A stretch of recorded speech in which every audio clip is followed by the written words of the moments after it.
So God is promising those who repent, for them God is giving the forgiveness of sin and the happiest life in the life of Zion.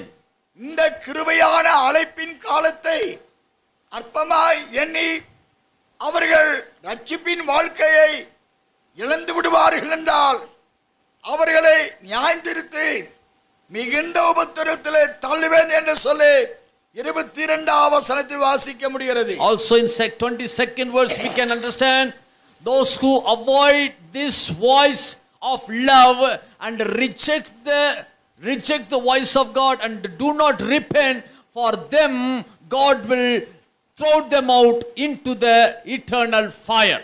பாவ மன்னிப்பையும் நித்தியத்தையும் தருவதாக கொடுக்கப்பட்ட இந்த அழைப்பை உதாசீனப்படுத்தி அவர்கள் தொடர்ந்து பாவக்கிரியில் செய்து